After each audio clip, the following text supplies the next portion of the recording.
السلام عليكم. اللهم صل وسلم وبارك على سيدنا محمد، صلاة تنحل بها العقد وتنفك بها الكرب ويفتح لنا ولكم أبواب الرزق أينما كنتم وأينما نكون. ازيكم يا حبايبي، عاملين ايه؟ يا صباح الفل، صباح الهنا، صباح السعادة على قلوبكم، صباحكم مشرق بنور الله. النهاردة بقى عندنا روتين تحفيزي، روتين قوي. ده بعد الفجر، يعني دوبك صليت الفجر وقريت شوية في القرآن وقمت بقى، يعني تقريبا كده كانت الساعة 6 اهو. بصوا لسه النهار طالع. ده الفيديو ده يعني ايه، مش بعلمك فيه حاجة طبعا، لا، انا بحفزك وبشجعك ان احنا نتشجع مع بعض. ولو كسلانة زي كده، الصراحة انا كنت كسلانة، قلت لا ما بديهاش ان انا اقوم بقى اشوف اللي ورايا وامسح الريسبشن وانفضه واشيل السجاد وكل حاجة. هتشوفي معايا احلى روتين يا حبايبي. ما تنسلاش بس في اللايك والشير والسبسكرايب وكومنت حلو منكم. بحبكم في الله يا اغلى متابعين، وجوبكم شرف على دماغي من فوق.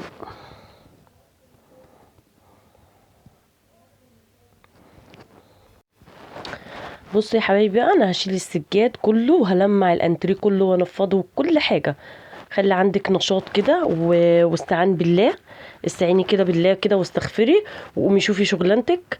الشغلانه البدريه منسيه على راي المثل. امثال زمان دي بتبقى حلوه قوي يا بنات والله، وفعلا صح. اللي هو الشغله البدريه منسيه فعلا. لو عملت شغلك بدري، بصوا انا بوريكم ان الريسبشن عندي كان اهمال الصراحه. انا ما بسيبش حاجه عندي تتبهدل، بس العيال زودوها قوي بقى وتمادوا فيها ايام امتحانات. وكان اللي يطلع يقعد بره يجيب شيبسي، يجيب اكل، يجيب حاجات ويقعد يذاكر وايه، مبهدلين الدنيا. بصوا الكتاشي، اللي يجي من بره يقوم زقها لي تحت الكراسي، اللي يجي من بره يزقها تحت الكراسي. فلا، قلت لا ما بديهاش بقى. والميه كانت عندنا هنا هتقطع، عشان كانوا هينضفوا الخزان بتاع العماره.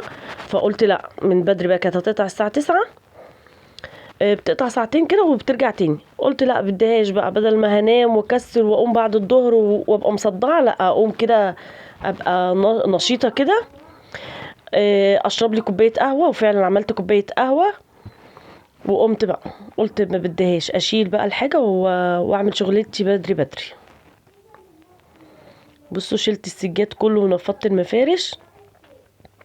والستاير دي برضو انا مش البرائع، الستاره نفسها هشيلها، لان انتوا عارفين الايام اللي فاتت دي كان في تراب جامد اصفر قوي، فكان مبهدل لي الستاير الصراحه. عشان احنا بنسيبوها مهويه شويه، بنقفل السلك، بنقفل الشيش، بنسيب السلك موارب كده.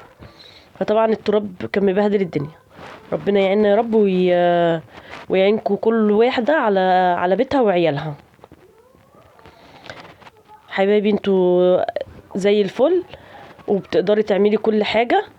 انا ما بعدلش على حد، لا انا بقول ان احنا نتنشط مع بعض. والكلام برضو للبنانيت الصغيرة اللي هي لسه ايه مبتدئة بقى ايه على الجواز وكده. ما تفضلش نايمة لحد ما جوزها يرجع من الشغل يلاقي بيتها فيه كركبة، في حاجات. لا، اتعودي كده، قومي اعملي حاجتك وخلصيها، وبعد كده اقعدي براحتك. عايزة تنامي تنامي، عايزة تقعدي يبقى وراكيش حاجة خالص. في مثل قديم كده، كانت ايام زمان كانوا يقولك اكنس بيتك ورشه ما تعرف مين يخشه. وفعلا والله انت بتعملي بيتك وبتروقيه، ما تعرفيش مين هيخبط على بابك ويخش لك.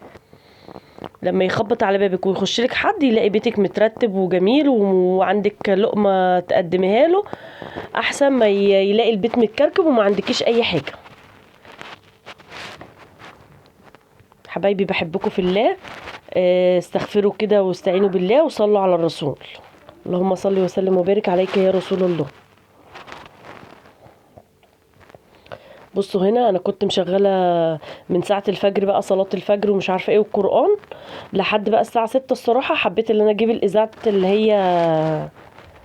هي ايه، كانت اللي هي ابله فضيله بقى ومعلومات وحاجات ديت. بصوا قعدت بقى الجزامه دي، بصوا يعني الجزامه دي مليانه على اخرها، وغير ما انتوا شفتوا تحت الكراسي كده راميين لي كتاشي في كل حته. قلت لا ما بديهاش، بدل شلت اروقها بقى. اللي ليه لازمه ماشي، واللي ملهوش اشيله. بيبقوا حاطين حاجات على حاجات ما بيشوفوهاش وبينسوها اهو. يعني ده اللي انا بوريكوا، ده ناسيه خالص. متسلي على واحد اتنين وناسي الباقي خالص. حطيتهوله بقى فوق كده عشان يبقى شايفه. ربنا يخلي اولادكم يا حبايبي وتعيشوا وتجيبوا لهم، واللي بيتمنى حاجه يلاقيها يا رب وتتحقق. بص انا قعدت في الجزامه دي المع فيها وانفضها كانت اكتر حاجه تعبتني هي الجزامه الصراحه.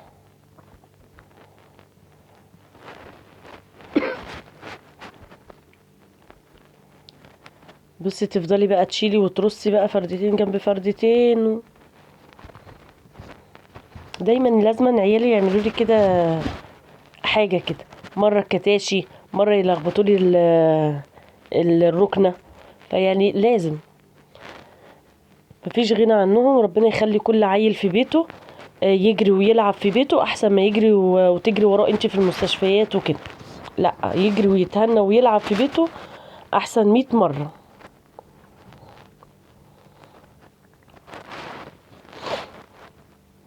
بصي يا حبيبتي اهو قمت بوريها لكم، بصوا اللي هي اتنظمت ازاي، ولسه فيها مكان فاضي اهوت احسن من الاول وكانت مكركبه. جبت بقى جردل بقى بس انا بوريكم هنا الشرشوبه، انا مش هعمل بالشرشوبه، انا جبت الفوطه بقى مخليه فوطه للارض ونزلت بقى فيها مسح ودعك. هي الصراحه كانت نضيفه بس برضو يعني ايه، بدل شلنا بقى شلنا نعمل بذمه بقى نستخسرش بقى. بصوا فكيت برضو الستاير، لان الستاير دي بقول لكم كانت صفرة قوي، انا فرشاها من نص رمضان كده، بس بقى اتبهدلت الصراحه. البرايه دي انا غسلاها من نص رمضان وفرشاها زي الفل، مش هشيلها دلوقتي خالص لان هي ما بتتشالش دلوقتي. بص انا بوريكم ان انا خلصت ونضفت، وبص الدنيا بتبرق بتبرق والله، والدنيا تحس كده ان انت راحه وجمال. ديت غيرنا التاني واحده تانية. تعالوا بقى اوريكم احلى جو اللي هو الصبح بدري دوت. بصوا بقى جميل جميل. اصحى على المنظر ده بقى، بصوا الورد، بصوا الزرع بقى هجيب هسقيه ميه. بصوا بقى صباح الخير يا جميله يا كنت ما دقت يا حبايبي. بصوا العصافير الجميله، اصحي بقى على الصوت دوت، العصافير الحلوه ديت وعلى الزرع دوت، وتشمي احلى هوا الصبح كده تبقى حلوه. انا هشد الستاره بقى وهقفل البلكونه وهدخل بقى ايه اهو، هنشد بقى هنا وهدخل بقى ايه اشوف لو في حاجه في المطبخ اعملها، لان الساعه بقت 8 اهيت. بصوا الساعه هي بقت 8 اهو، وهو الميه هتقطع الساعه 9. الحارس قال ان الميه هتقطع الساعه 9. ليه بقى؟ علشان هما هيغسلوا الخزان. فده روتين الصبح كده، انا بادئه من بعد الفجر. وهو بصوا الريسبشن بقى فله كده، شمعة منوره بقى زي الفل. قومي كده بدري واعملي حاجتك وتنشطي وخليكي قويه. احبكم في الله يا اغلى متابعين، مع السلامه.